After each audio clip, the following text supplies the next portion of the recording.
ஒருவன் லைலத்துல் கத்ருடைய இரவை அடைகிறான் என்பதை அவன் எப்படி அடையாளத்தை கொண்டு ஓரளவு முடிவு செய்ய முடியும்? அல்லாஹ்வுடைய தூதர் ஸல்லல்லாஹு அலைஹி வஸல்லம் சொன்னார்கள், லைலத்துல் கத்ருடைய இரவை நீங்கள் அடைந்தால், அல்லாஹ்வுடைய தூதருக்கு முன்னால் அந்த இரவை பற்றி பேசப்படுகிறது. அல்லாஹ்வுடைய தூதர் சொன்னார்கள், அந்த இரவில் சந்திரன் இருக்கும். ஒரு பவுலை பாதியாக வெட்டினால் எந்த அமைப்பில் இருக்குமோ, ஒரு பவுல் அதை பாதியாக வெட்டினால் எந்த அமைப்பில் இருக்குமோ அந்த அமைப்பில் அந்த இரவுடைய சந்திரன் இருக்கும்.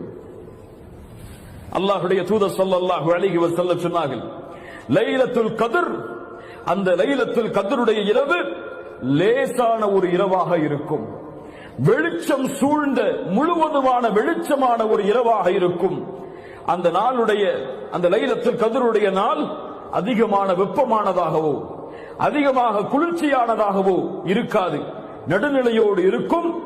அந்த நேரத்திலே சூரியனுடைய, காலை நேரத்தின் சூரியனுடைய அந்த சிகப்பு நிறம் கொஞ்சம் கம்மியாக இருக்கும் என்று அல்லாஹ்வுடைய தூதர் ஸல்லல்லாஹு அலைஹி வஸல்லம் அவர்கள் சொன்னார்கள். மேலும் அல்லாஹ்வுடைய தூதர் ஸல்லல்லாஹு அலைஹி வஸல்லம் சொன்னார்கள், லைலத்துல் கத்ருடைய இரவில் உதிக்கக்கூடிய சூரியனுக்கு கதிர்கள் இருக்காது. சூரியனுக்கு கதிர்கள் இருக்காது. இந்த அடையாளங்கள் தான் அல்லாஹ்வுடைய தூதர் ஸல்லல்லாஹு அலைஹி வஸல்லம் சஹீஹான அடிப்படையில் இன்னும் சில அடையாளங்களை சொன்னார்கள். எரிகற்கள் அந்த இரவில் வீசப்படாது. ஷைத்தானை விரட்டுவதற்காக எரிகற்களை, எரி நட்சத்திரங்களை மலக்குகள் வீசுவார்கள். அது இந்த இரவில் வீசப்படாது என்று அல்லாஹ்வுடைய தூதர் ஸல்லல்லாஹு அலைஹி வஸல்லம் சஹீஹான ஹதீஸின் அடிப்படையில் சொன்னார்கள்.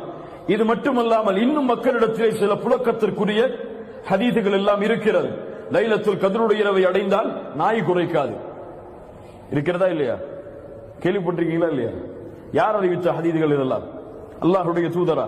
மஅதல்லாஹ், இயாது பில்லாஹ். இதுவெல்லாம் பலகீனமான இட்டுக்கட்டப்பட்ட அறிவிப்புகள்.